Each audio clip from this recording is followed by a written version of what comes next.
Meet the world's first living, full-spectrum, certified organic CBDA hemp extract.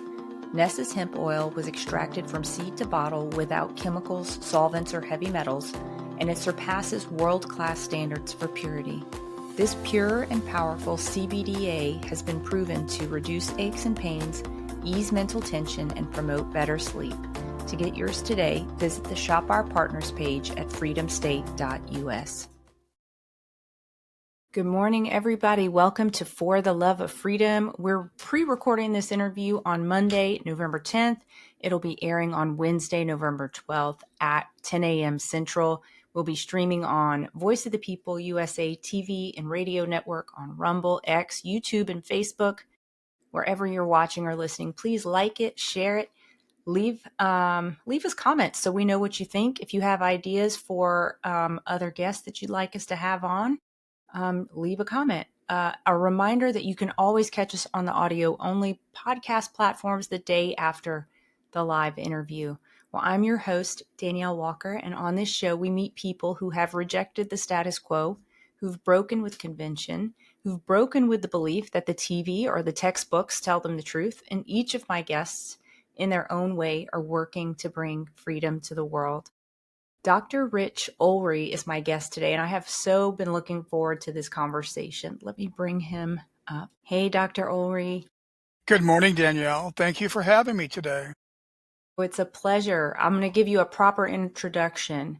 Dr. Olree is a chiropractor, an author, a mineral researcher, and an advocate for holistic health. He's based in Hillman, Michigan, and he is renowned for his pioneering work in linking trace minerals to the human genetic code, arguing that mineral deficiencies lead to degenerative diseases while proper balance supports health. He's authored several books on minerals, some for healthcare professionals and a few others geared more to mere mortals like myself.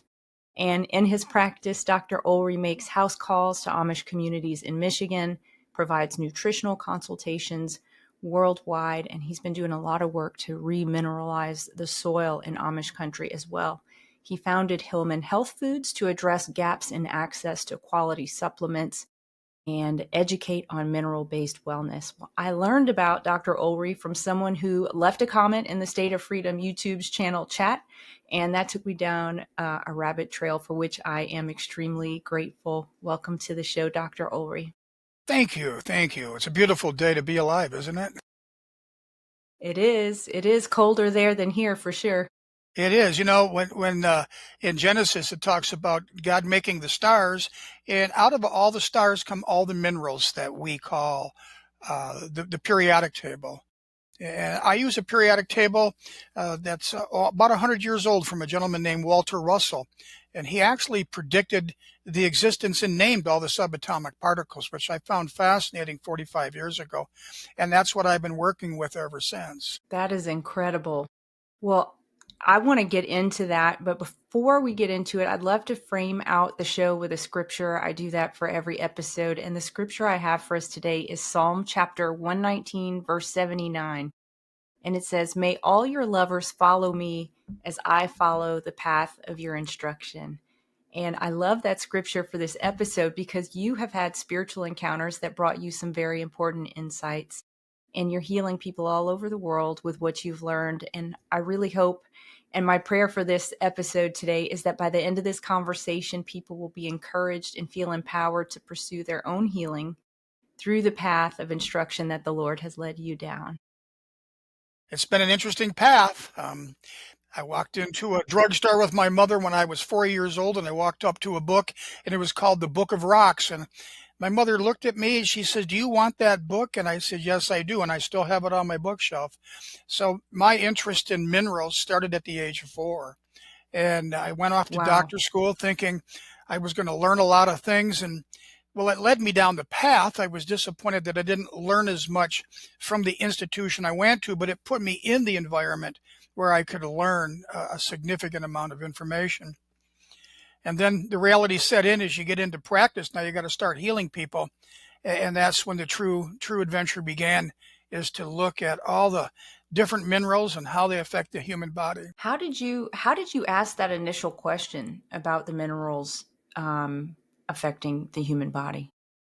Well, back in 1977, when I was still in school, a book came across called Atomic Suicide by this Dr. Walter Russell, and I was fascinated by it. And I studied it. And while I was in doctor school, I was lecturing about minerals from a point of view that no one ever taught me.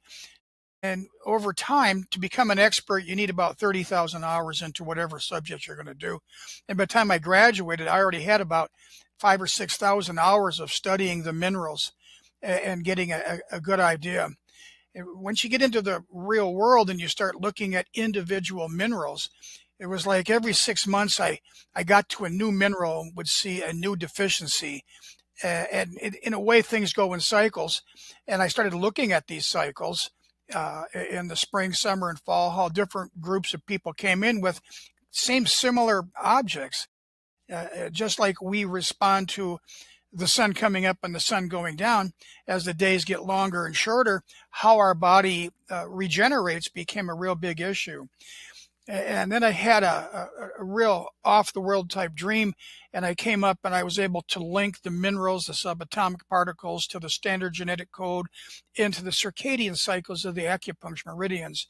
And I studied that, and one thing led to another. I ended up hooking up with the owner of the magazine Acres USA, and we wrote a book called Minerals for the Genetic Code, and that put me on the stage lecturing. And then from there, all the other books I put together started coming easier. But I look at everything in the grand unified theory of everything, which is combining gravity, magnetism, weak and strong electrical forces. And as much as they're trying to come up with mathematical expression, God incorporated all that into what we call DNA. And our DNA has to unfold using the laws of physics.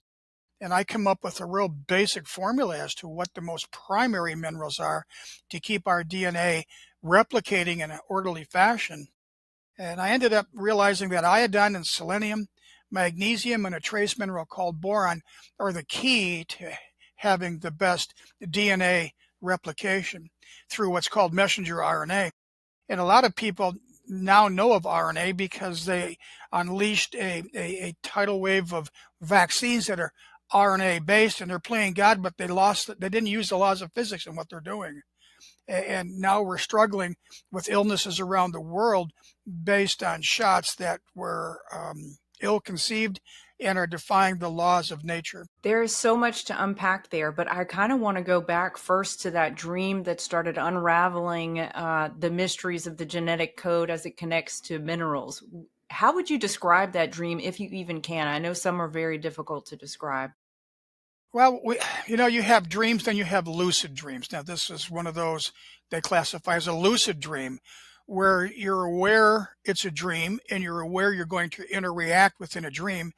And I've learned that when I'm in these lucid dream states, I'm not there to give anybody my opinion. I'm there to learn something.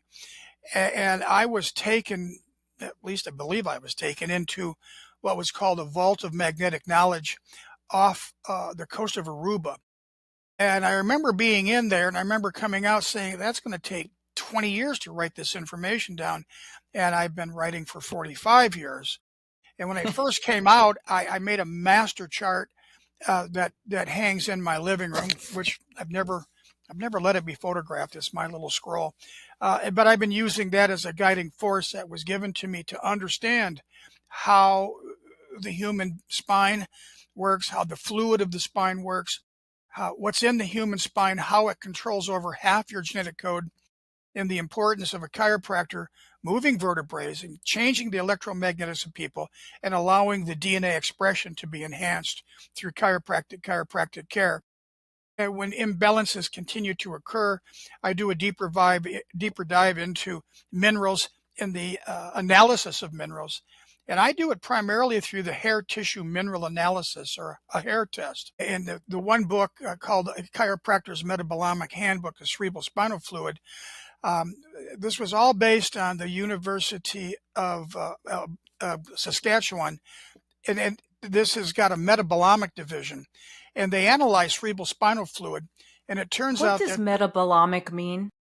Well, it's the study of small molecules. Okay. The University of Calgary, not Saskatchewan, the University of Calgary was given $900 million by the Canadian government, and they developed a lab that can tell you everything about anything you give them. It turns out there's 454 small molecules in the fluid of the spine, and of that, there are 44 minerals found in this fluid.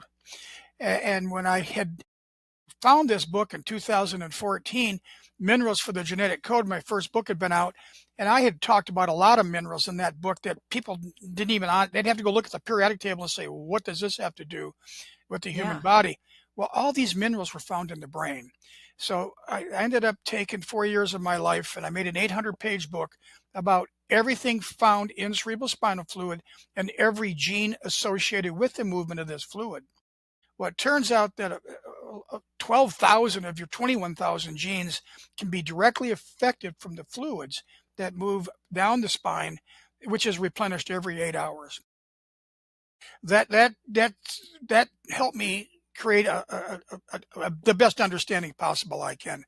And to me, I wake up every day to go to the office to do my job. That's to help mankind in any way I can and with any means I can. With the advent of the internet, it allowed for much broader understanding of things because you could research libraries that you didn't even know existed, and now you can find them at the drop of a hat, so to speak. So that was the big dream, and I've been using this information. This is my 45th year of practice to help people on a daily basis write books about what's happening. And Lord knows you don't have any idea how many people you help when you write a book. Um, No, but that's that's my so best. awesome. Thank you, dear. So you are doing hair tissue mineral analysis to determine the deficiencies or imbalances maybe in people. In people, would you talk a little bit about why a hair tissue mineral analysis and what you're finding? Well, the hair tissue mineral analysis helps a person understand their absorption and excretion of good minerals and bad minerals. And the brain having 44 minerals in it, I've come to believe that there's a lot of bad minerals out there that like lead and aluminum and barium and cadmium and mercury. Well, the body doesn't want these minerals um, affecting anything. So it puts it into the fluid of the brain. And at first I thought that was an absurd. Why would you want minerals in the brain? But when I Right. realized that the second most abundant mineral in the brain is called boron, and boron at an electron microscope level creates what's called a Faraday cage. And these Faraday cages engulf these minerals so that they don't have any way they can affect the body through the mineral's physical attributes. And your body waits to excrete this either through the lymphatic system or into your hair. So when we do a hair test, the first two things I look at it is where's the aluminum levels and where's the barium levels. As we know, we've got a problem with acid rain falling from the sky, and it's really mobilizing a lot of aluminum, and there's also barium involved. So if people aren't processing this aluminum very well, that means that they could be aluminum toxic, and that leads everybody down a neurodegenerative change. Dementia, Alzheimer's, Parkinson's. There's a lot of inflammation of the brain that gets really messed up when you have these toxic metals. I also find a lot of arsenic poisoning. There's a lot of arsenic in the United States that's in the groundwater that people don't know. I find uranium in some water. I find lead. And of course, everybody living in the big cities are fluoridating that drinking water. And Yeah. that's a real big issue to me because it interferes with the most important mineral, arguably in your thyroid, is iodine. So I'm always looking for mineral toxicities and mineral deficiencies when I'm doing a hair tissue mineral analysis. And would you talk a little bit about you? So you talked about boron being basically a Faraday cage for your brain and pushing out the aluminum. Could you talk a little bit more about the job of boron in the body, and then the other core minerals that you think are absolutely essential to our basic functions? Well, if you take a look at arguably the number one mineral deficiency I see in my practice, and many people do, is a mineral called magnesium. Now, when God made the sun and he puts this energy onto the earth, when it strikes things in the soil that ignites what's called chlorophyll, we've got all flesh is grass, and that's biblical. And the center of chlorophyll is magnesium. And if you looked at the human body, what carries of our oxygen is called hemoglobin. Well, if you could go in and take the iron out of hemoglobin and put it into a magnesium, you now have chlorophyll. So it's critical. And magnesium is responsible for the absorption, utilization of calcium. Well, that's what our bones are made out of. But magnesium is also responsible for the absorption, utilization, and excretion of sodium and potassium. So sodium and potassium are two minerals that share the same electrical properties. They're both a positive one. But that's like taking two north magnets, pushing them together, they repel. So sodium and potassium repel each other. That's what makes a nerve conduct electricity. Now, if you go to the mineral magnesium on a cellular level, calcium and magnesium push each other back and forth. That makes muscles contract. This is all well documented. Now, we've got this positive one, that's sodium, potassium. We got a positive 2, calcium, magnesium. When it comes to positive 3, it took me a little bit longer because you just can't say that this is happening at an instant reaction somewhere giving you a biological effect. But I figured out that the reason God made boron the second most abundant in the brain is you have something called magnetic properties, and you have magnetic attractions, and you have magnetic opposition. So if the brain is full of boron, it's there to magnetically repel aluminum. That's just the way it's set up. If you look at a plant, when a plant, at the end of the day, all the sugars go down to the soil, it feeds all the bacteria, and in the morning, the sun hits the plant, wakes it up, all the metabolites from the bacteria go up to the plant, and this highway of chemical structures is all protected by boron. All plants, it's called the meristem. The boron protects everything as it goes from the leaves to the soil back up.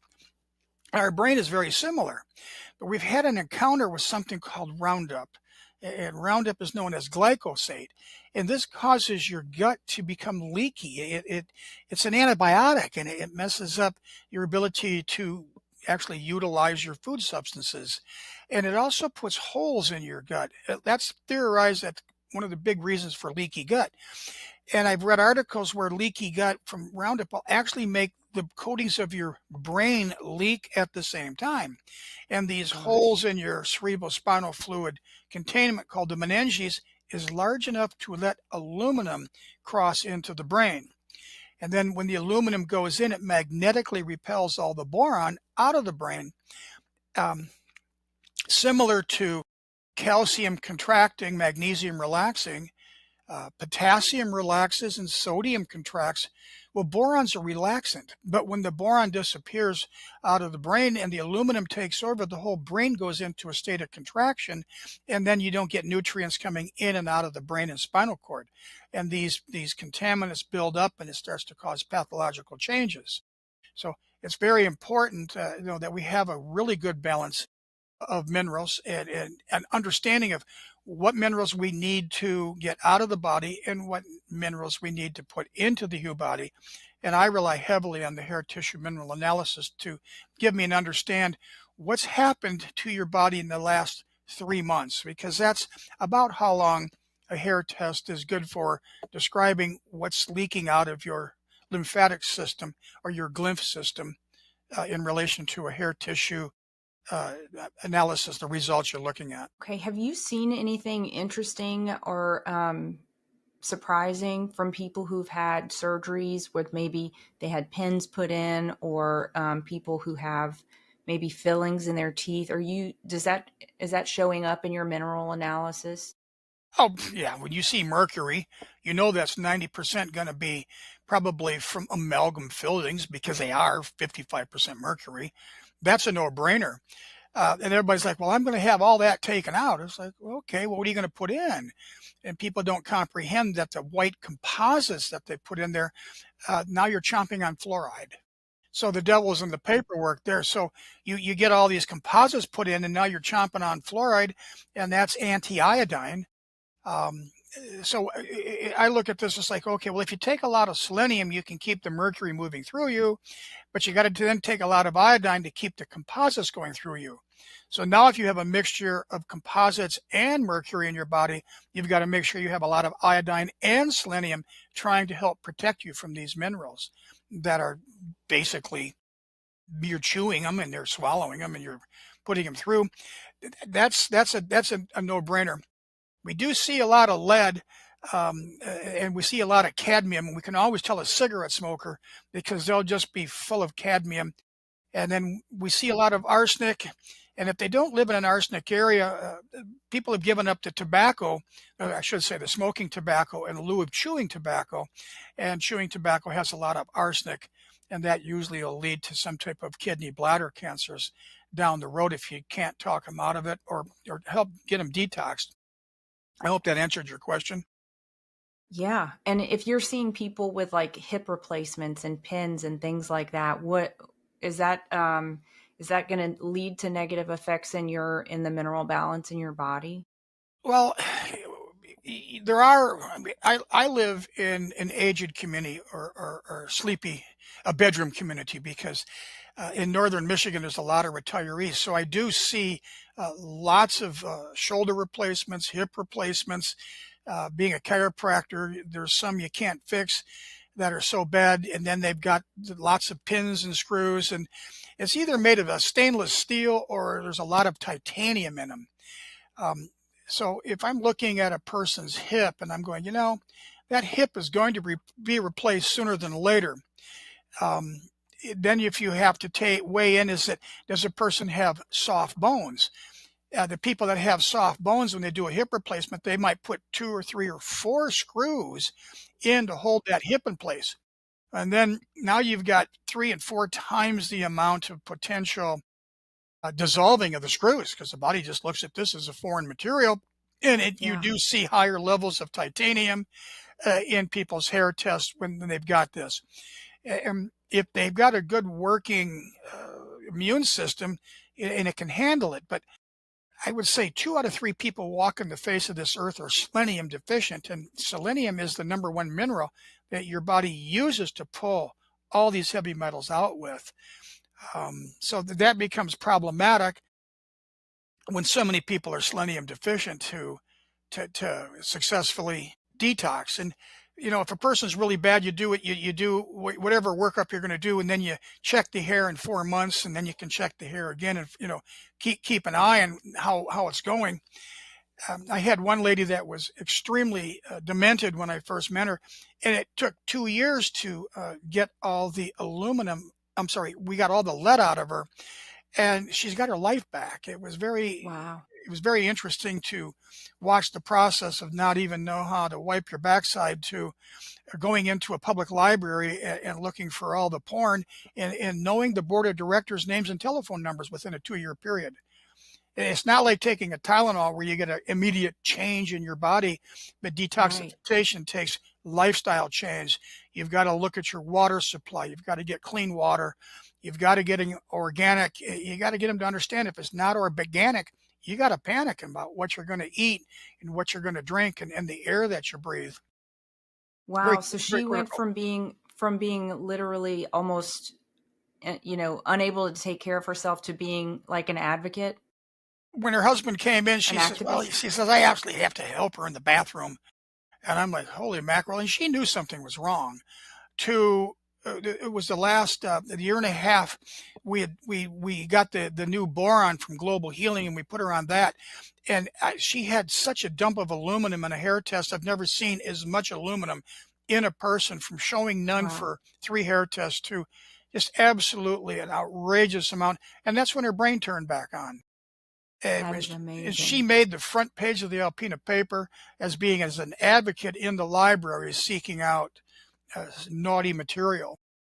That is amazing. And that's God's work. I mean, it's unbelievable the nasty things that they're putting in the public libraries and the school libraries. Uh, what an amazing story. Um, would you talk about what is driving these deficiencies? So you've mentioned Roundup, you've mentioned spraying. Um, so we can't expect to get all of our minerals then from the food we eat, it sounds like. Well, let's go back to 1996 when autism rates were 1 in 10,000. Well, what happened in 1996? Taco Bell was the first company to start using genetically modified corn. And then this became genetically modified, and this became genetically modified. And to understand what Roundup is it's as simple as an antibiotic. It's an antibiotic that kills bacteria in the soil so plants cannot absorb key minerals. Yeah, sure, it's a chelator and it was designed for cleaning pipes and stuff like that, but you just can't take and spray something on the field that runs right to the seed of the food you're growing, lace it with an antibiotic, eat it, and then expect your bacteria to thrive in an antibiotic area. So we have a massive depopulation of the microbiome from eating foods that are demineralized and have toxic materials that kills your microbiome. So they had to, I mean, our soils in the 30s, they said in the 50s, there's not going to be enough minerals. In the 50s, they said there's not going to be enough minerals. So then they come out with nitrogen fertilizer. Everything you grow looks like good and it tastes good, but it was just been a constant demineralization of the ground, leading the need to genetically modify your food so it doesn't need key minerals, i.e. manganese, and lower boron, lower calcium, lower about everything. And on a piece of paper, they shifted all the critical minerals you need, and they shifted it all onto the back of sodium.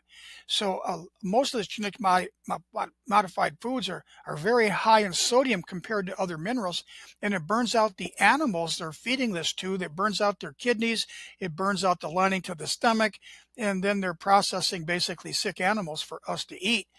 And yeah, it's very difficult. Organic is the best way to go. And there's no saying that organic farmers don't live next to inorganic farmers. You can't ignore the fact that you have wind drift of Roundup that can go as much as 3 miles, but it's still the only way I can go to a grocery store and eat with a conscious mind is to put my money where my mouth is and eat as much as organic food as I can. I'm blessed to have an organic dairy farm that's got A2 milk, and they grow grass-fed beef, and that's critical. I mean, all Yeah. sunlight is flesh. Your meat should be coming from grass-fed. So it's full of the fatty omega-3s that we need, as opposed to animals fattened up with grain full of fatty omega-6s, which is pro-inflammatory. So to me, you got to do your best you can to eat as much organic as you possibly can. Yeah. Gosh, I was before we spoke the first time, I was really thinking that I was on this nice little happy path that was going to allow me to like detox my body into such a perfect form that I wouldn't have to continue to supplement. Well, Unfortunately, that does not appear to be the case quite yet. We have not returned to Eden. But you have created a mineral complex, and I just want to plug that really hard right now because I ordered that mineral complex the day that we spoke on the phone, and when I took it for the first time, it was like my body started singing. Literally, it was so happy on the inside. And I have to think that that is because it has been so deficient for so long. And every member of my family is taking it now, and everyone has noticed just a difference in energy, just like a lift in your body. Things are a little bit easier. Would you talk about your mineral complex? well, when I got acquainted with the Walter Russell mineral chart and I had my 30,000 hours in, I started to realize that you cannot ignore science. I mean, Einstein went to his grave mumbling, theory, the grand unified theory of everything. What's the mathematical equation that ties gravity, magnetism, weak and strong electrical forces? And using the Walter Russell chart and all the laws of acupuncture, I came up with iodine as being the heaviest, most dense metal, followed by selenium. And then the minerals get lighter to include magnesium and boron. Now, if you take a look at a mineral map of the United States, you'll find out that about 80 to 85% of the United States doesn't have any iodine in it whatsoever. I mean, zero zippo. You have to live within 3 miles of an ocean in order to actually get iodine out of the air. So that's very problematic, and there's just so many people that are iodine deficient. Now, if you take a look at a map of the minerals of the United States, half the United States has too much selenium. That's from the Mississippi West. But the type of selenium they have in the soil is like the wrong kind of selenium. And you get local weed disease in the animals. It's very problematic. Anything east of the Mississippi, the soil is selenium deficient. So, pardon me, we have two extremes. We have poison selenium, pardon me, and we have non-toxic. Now, when God created the human body, especially the male species, he put the seed from the man, the tail and the head, both are selenium enriched. When it comes time for fertility, the egg says, well, you're knocking on the door, big guy. Show me your selenium. And when the door gets open, it says, are you man enough to push yourself in? And the tail on the seed has got to have that selenium power to drive fertility. Well, fertility is falling off the roof right now worldwide. Yeah. For multiple reasons. And this is the 1-2 punch in the thyroid as well. The thyroid has to have iodine, has to have selenium. And after a woman conceives, one of the most important trace minerals in a breastfeeding environment, which should happen for at least 7-8 months, selenium is critical. And women that are born, or women that conceive without enough selenium, they don't make milk. They don't make enough milk. It ain't thick enough due to environmental deficiencies. Then come along magnesium, which we've described as being critical in the human body and controlling it. When farmers, when they do their soils, they've got to have a balance between calcium and magnesium. That's actually 80% calcium, 20% magnesium. That's how you grow plants. But the human brain is different. The human brain, the magnesium and the calcium magnesium levels are 1-to-1. So unless you're eating a lot of greens and fresh greens, most people we meet are in a magnesium deficient state because they let themselves get dehydrated. And dehydration causes a magnesium waste. All of your hard colas are full of phosphoric acid, and one dark can of a dark cola drives 400 milligrams of magnesium out of the body. Wow. And then we have this acid rain causing aluminum to become liquefied, and that drives the boron out of the body. And those are the 4 key minerals that allow for your DNA to become messenger RNA, and the protein that will eventually be developed from that has the proper three-dimensional structure it needs, because all this stuff has got to fit like a puzzle. And if you take too many pieces that you can't push together, you might not be able to know what that puzzle is. And that happens in the human body. It puts things together. It's the wrong size. It's the wrong shape. And then you go into basically mineral starvation, and your body can't function properly. And this causes a tremendous strain at the end of your chromosomes. Something called the telomeres burn out, and the aging process accelerates. Do you think, I do want to pick up on that, but before we get there, is the starvation issue, because of mineral starvation in the body, is that a driving force of obesity? Are people just continuing to eat because their body is looking for something that it's not getting? Well, now you're talking about the processing of food and the overall relationship to the human gut's called a microbiome. Every part of your body's got a unique microbiome. The disc in your back, inside your back, has a microbiome. Your gallbladder has a microbiome. Your armpit has, your mouth has a microbiome. The COVID virus alters the microbiome of your mouth and your sinus to become fungal in nature. If you take a look at diseases such as pancreas cancer, they find that cigarette smokers will produce a particular type of microbiome that's got 2 unhealthy bacteria, and in secretions of pancreas cancer, they'll see that same bacteria. Now, it's a proven fact that obesity people, their microbiome is completely altered from people that don't. Now, if the energy system is governed by the thyroid, making thyroid hormones, telling the part of your cell called the mitochondria how to utilize energy. If you're iodine deficient or selenium deficient for extended periods of time, the microbiome of the gut changes. And unless you address what's happening to your microbiome, you can go into starvation diets and you can do all kinds of things that just don't necessarily get you healthy. You may lose weight, but it's going to come right back. The body's going to say, hey, we about starved here. We better put something on in case there's another rainy day. So the relationship of your mineral intake to your microbiome is well established. Now, in order to have the proper bacteria in your intestinal tract, you have to have adequate stomach acid secretions, and that's called hydrochloric acid. And there's a mineral called cobalt that's tangled up with a bunch of nitrogen, and we call that vitamin B12. So if your diet is deficient in B12, you can't make stomach acid.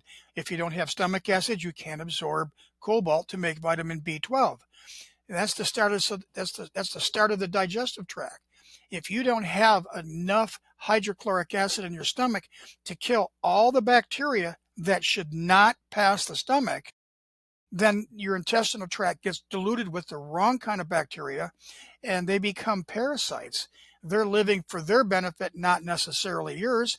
And yeah, the body senses it still needs things, so you keep eating and eating and eating, but you don't know what you need to eat. And it's a snowball that starts off big. By the time it gets to the bottom of the hill, it's 400 pounds.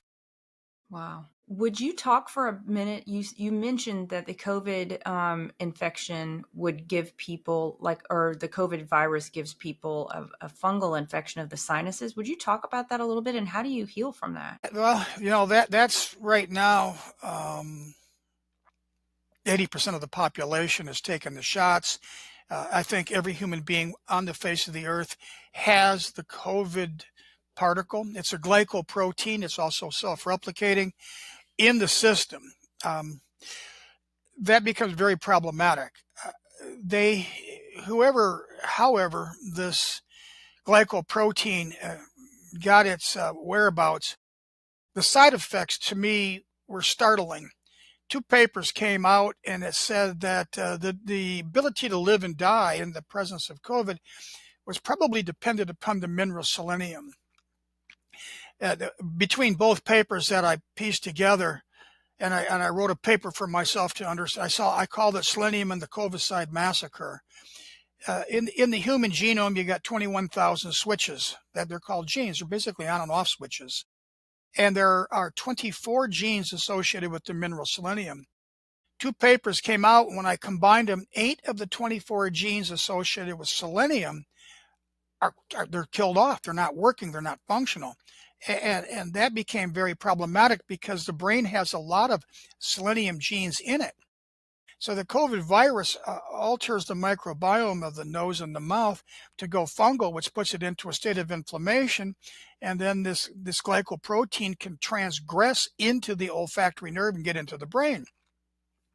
When it's in the brain, they're showing 2,000 or so genes get upregulated and downregulated, and it basically puts your brain in a constant state of inflammation. Now, I spent years trying to understand where is the reservoir of this, and the 2 primary places I can see as the COVID reservoir is the small intestine and the meninges, the coating of your brain, as it attaches to the skull bones with direct access to brain tissue. Now, cerebrospinal fluid is replenished every 8 hours. This is like a never-ending source. So you need to get your seleniums working back in your body.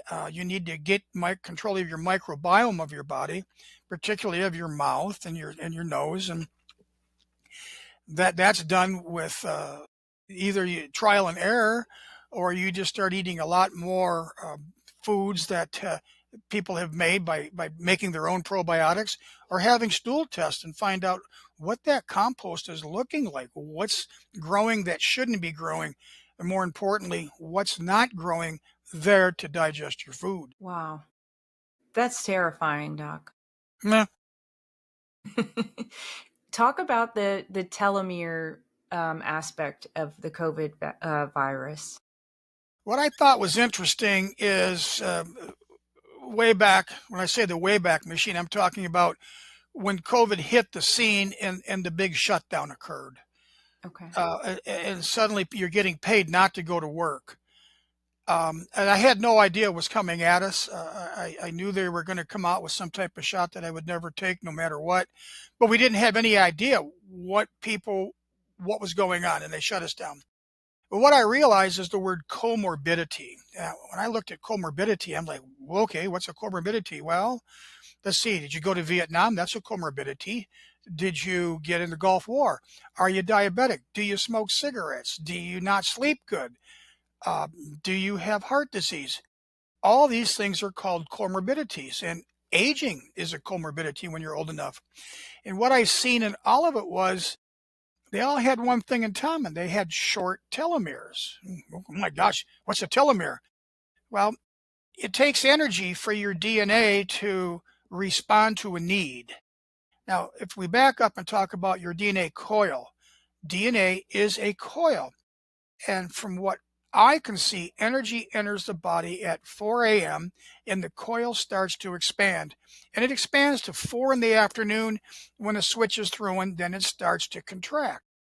So at no time of the day is your DNA coil the same frequency. This is how you develop circadian cycles, is to have the DNA coil expand and contract.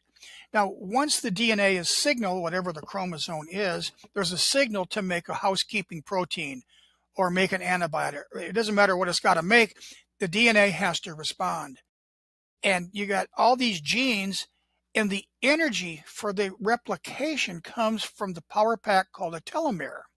So if your telomere batteries run down, then you're not going to be able to make the appropriate proteins for living. And anybody that had weak telomeres when the COVID hit, it was like there was a switch thrown and the telomeres quit regenerating, and all the people that had very weak and unenergetic telomeres ended up succumbing to this virus. Hence, I wrote the book, Is COVID-19 a Telomere Virus? Did it do something to the telomeres? It's hard to say, but it certainly preyed on the people that had bad telomeres. Wow. Such as people in a nursing home. Yeah. Yeah, definitely. Now, I had a couple of other things I wanted us to get into. You'd mentioned, let me see here. Where's a good next place for us to go? Let's talk for a little bit. I want to stay maybe on COVID before I switch gears. When you are seeing patients, are you still seeing patients like that you would describe as having long haul COVID?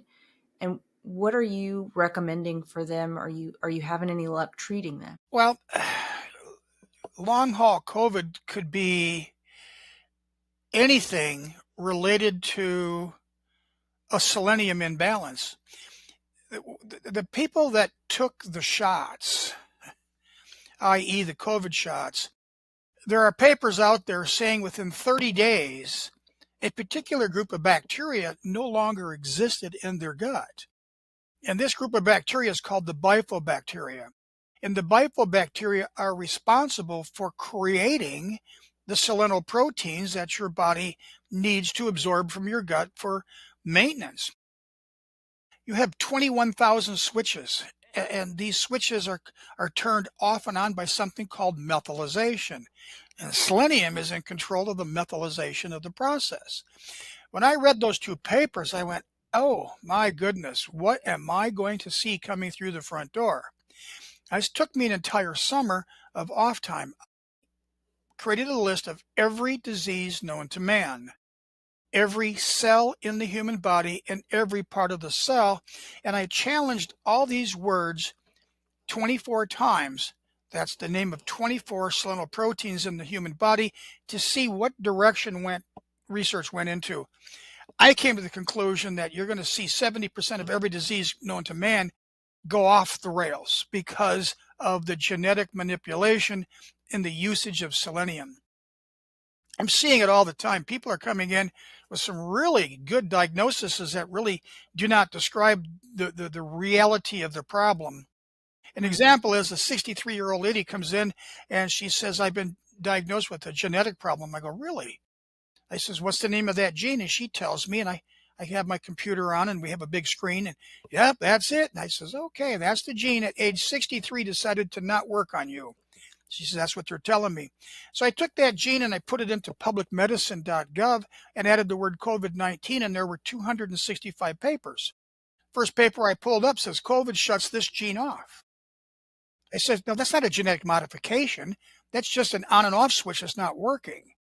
So I see a lot of long haul stuff is just genes have been silenced due to malabsorption from how the immune system has been altered. Are you able to turn the switch back on? Try to. Absolutely try to. And it all goes back to putting minerals into their diet, and making sure they got the right bacteria. When I deal with about anything, I says, "Okay, you got a big fester going on. What's the sliver?" What I mean, up until COVID, the big sliver's always been dark colas, and it's been aspartame, and it's been sucralose, it's been fluoridated drinking water. I mean, I'm always Yes. looking. I mean, I had one person come in and he was 80 and things weren't working right. And I sat there for 45 minutes and ended up being his new dentures were dissolving in his mouth and he was having biz A toxicity. And then right after that, another lady came in and she said, "Richard, everything's tasting like chicken." I said, "Tell me, you just get some new dentures?" And she said, "Yeah." He said, "Did you get it from this dentist?" And we talked about the dentist. And she goes, "Yeah, these two people had the same dentist." So when I went to church, I talked to the chairman of the board, who was an old time dentist. He goes, "Yeah, everything we send goes to the other side of the world. We overnight it. It comes back a week later, and we put it in their mouth. We don't know what we're getting. It's just Oh my dentures." gosh. So there's so many things that go into why one person can be healthy, the next person can be not healthy. No, go ahead. I No, want you to no, I'm finish just your saying thought. there's so many things that, you can't just blanket and say, well, this one Yeah. thing covers there's so many layers to people's health. I mean, you have a lot of brain diseases out there that have gotten a lot worse since COVID come on. There's a lot of what's called single nucleotide polymorphisms, or snippets, where 5 people have normal genes, one person has a snippet. Well, they don't know they have a snippet, and they get tangled up with something, and it's deadly to them. It's really unhealthy. That leads to something wrong. This is why there's so many variations on how people responded to these really never been tested before vaccines, and now we're starting to see the long-term effect of so many variations of mineral toxicities, mineral deficiencies, vitamin deficiencies, microbiome differences. What I mean by a microbiome difference, if you have a dog and you feed it Elpos for a month and you check the bacteria out and you switch it to another form of a dog food for a month, you see basic changes in the bacteria based on what's going in. And going back to Roundup, killing off half your gut bacteria, meaning you're probably just passing most of the food through your system without digesting it or absorbing it. We get into multiple mineral imbalances, multiple vitamin mineral deficiencies, and then you have regional areas where the groundwater has certain things in it. Living in the cities has certain industrial pollutants that tend people in various ways. There's no two people alike, so you get so many variations in the diseases you're looking at. You mentioned and you can correct me if I'm wrong, but you said something like selenium is in charge of methylation. Does that mean that does it convert, like if you have the MTFHR gene and you don't methylate, can you take folic acid if you are good in selenium and you're not going to have the side effects Well, not being able to methylate? that's a snippet. I mean, that's a single nucleotide polymorphism where Okay. 9 people have a good gene, and the 10th person has a single nucleotide polymorphism. No, you have to put in the right kind of methylation when it comes to folic acid and B12.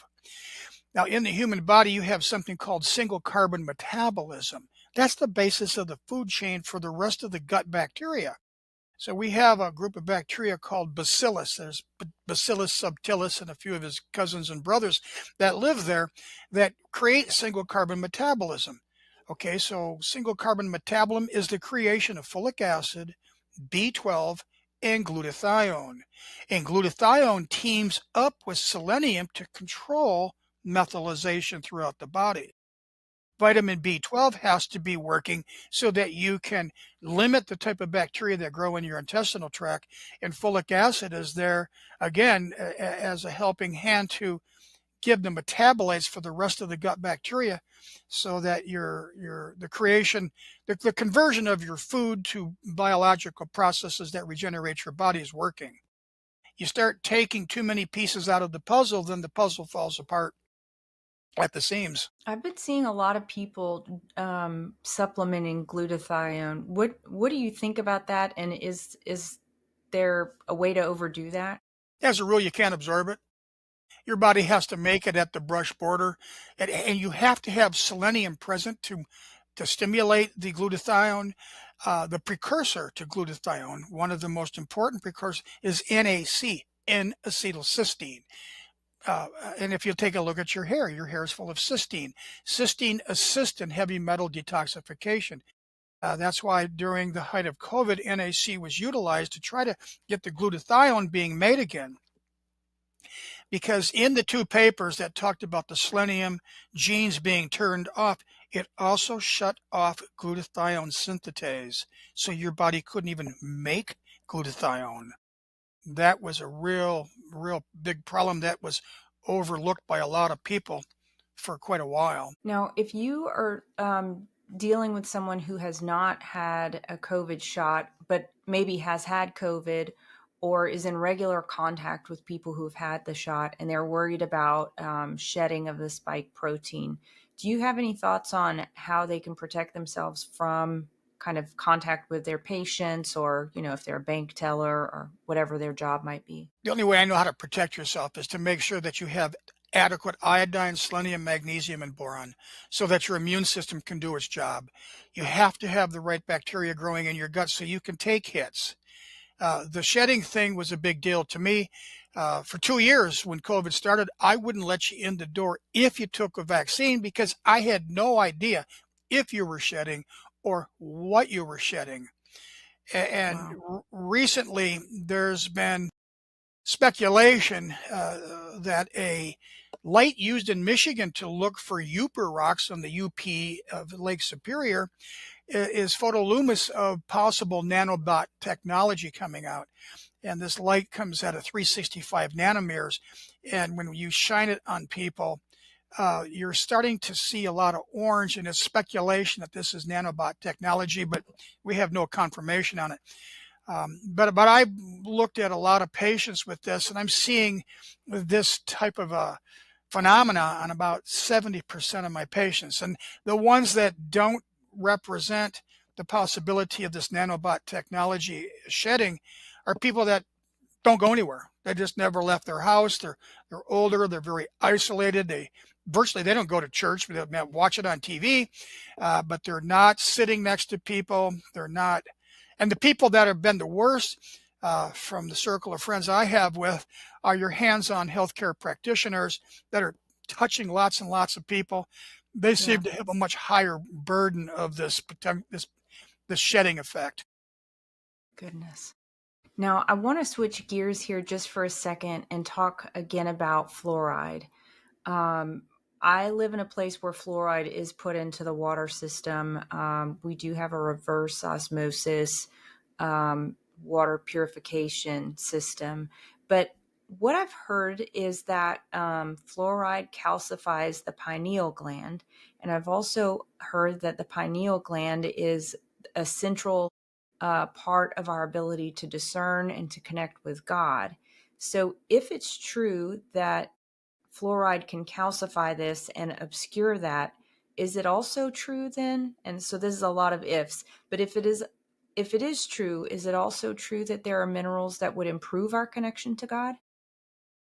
Well, what you're saying is that people that are iodine deficient can't handle a fluoride hit.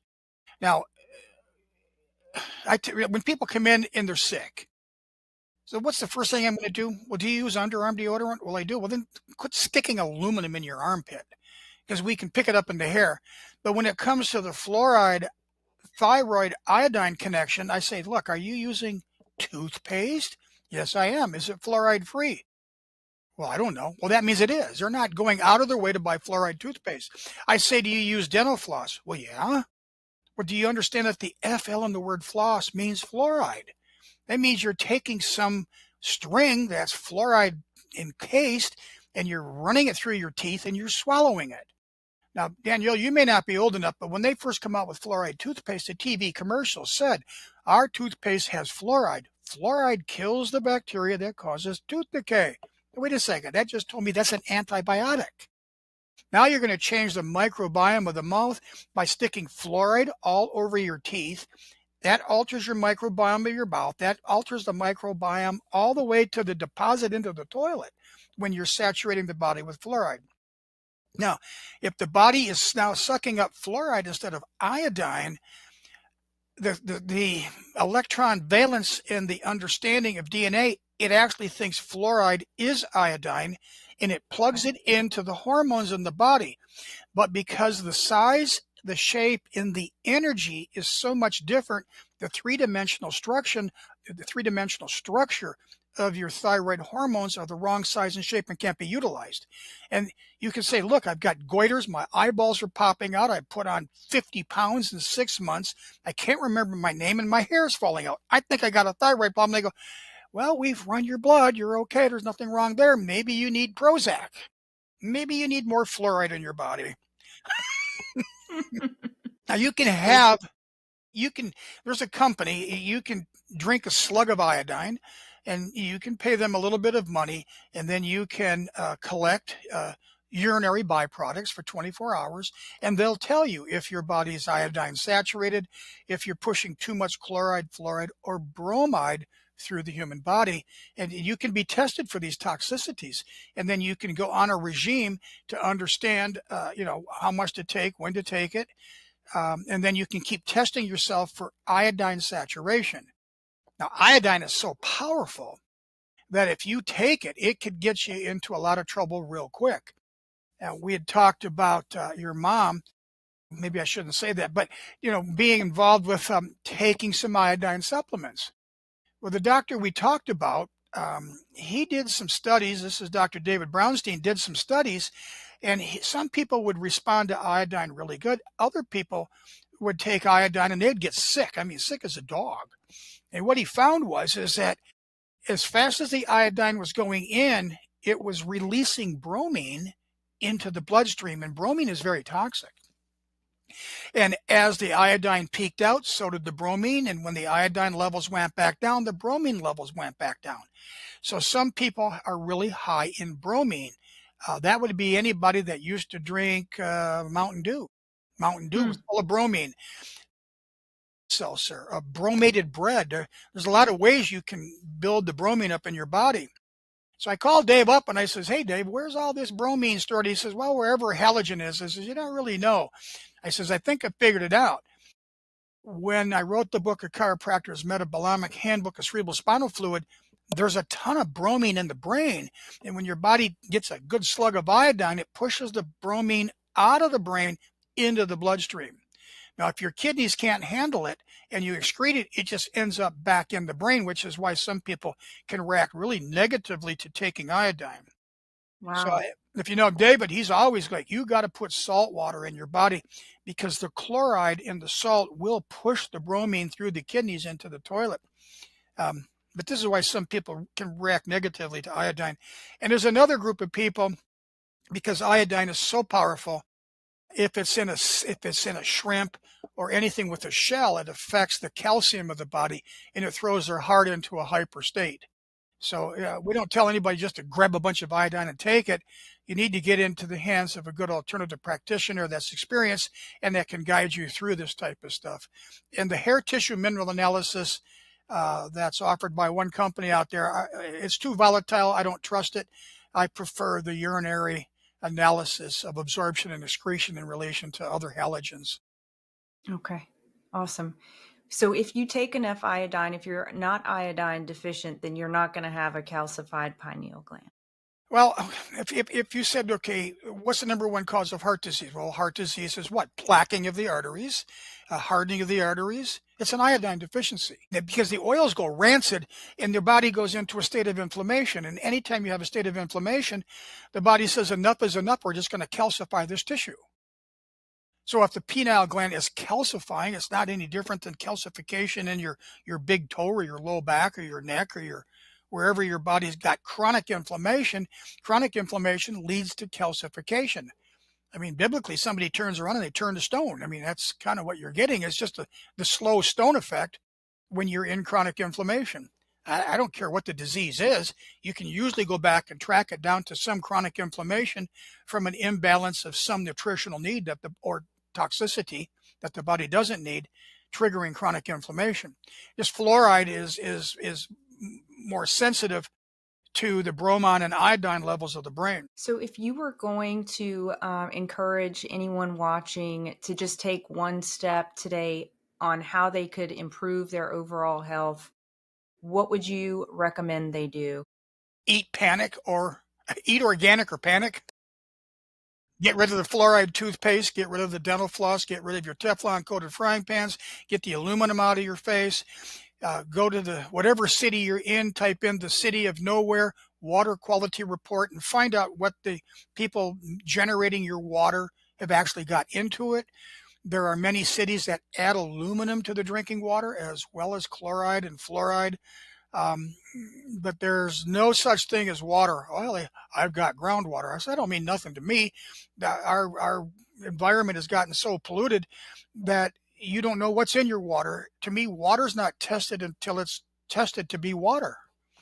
In every city, every township, every village that provides water to the people that live there have to, by law, generate a water quality report.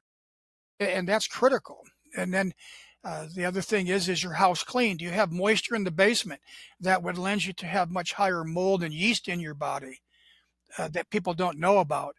One of the biggest things I tell people to do, it says, wash your pillow. If it went black, you haven't washed that pillow enough and you're just inhaling mold and yeast all night long. Try to look for the sliver that causes a fester. Okay. And Great. avoid all these pesticides and herbicides and let the market drive it. If more people eat organically, the price will come down and more people will convert to it. And then testing becomes rigorous and we just clean the food chain up by one farmer at a time. I love the optimism. I just thank you. Thank you. Because we could be talking about some pretty dark things and some pretty serious things, but I just appreciate your outlook. And if people want to get a hold of your Grand Unified Mineral Complex, where can they get that and how should they take it? HillmanHealthFoodStore.com. Hillman is one word, HILLMAN, and then healthfoodstore.com. As an adult, it's one a day. Children between 7 and puberty is like 2 a week, and children under 5 or 6, it's 1 a week. Just put it in some applesauce. Little children are tiny, as opposed to bigger people. It's worked pretty good. It's been on the market for 20 years. When COVID came out, they was like, "What do you do?" And I said, "Just make sure you got a lot of good minerals in your body." And do your best to stay clean and wait it out. And I got tremendous reports on this supplement for 20 years. Lord knows how many different things it helps people. I'm just trying to use the laws of nature in relation to understanding the unfolding of DNA that allows our bodies to continually regenerate. That's amazing. Well, Dr. Olree, we have so much more to talk about. Of course, my list is going off the page. I think when I first talked to you, I think I took like 10 or 12 pages of notes. And then when I went back, I was like, I'm not sure if I can even understand the notes that I took. There's so much more that I'd love to cover with you. But thank you for your time. And I look forward to continuing the conversation. Yeah. God bless you for your work. I really appreciate it. Thank you, Danielle, for having me. The secret to losing weight 2 times faster has gone viral. See the transformations hundreds of thousands of men, women, and teens are experiencing around the world with the Slender Eyes drops. These homeopathic hormone balancing drops are proven to control appetite, support thyroid function, improve energy, boost mood, and increase metabolic rate. To learn more about the drops or other incredible natural wellness and lifestyle products, email me at danielle@freedomstate.us or visit the Shop Our Partners page at freedomstate.us. Hey, Danielle Walker here. I'd love for you to check out my online boutique, Lux Lion. My mission for Lux Lion is to showcase innovative African designers and sustainable, mission-driven brands. To do that, I bring you stunningly beautiful, handcrafted jewelry and accessories from some of my absolute favorite places on earth. Small batch wholesale for storefronts is also available. Join me in celebrating African artistry and shop now at luxlion.us. Use promo code FREEDOM for an additional 10% off your purchase. Thanks for joining me today on For the Love of Freedom. It is an honor and a true privilege to get to spend some time with you. If you're looking for other episodes of this show, you can find them on all of the State of Freedom platforms. And a reminder that this show is live on Wednesdays at 10 a.m. Central. God bless.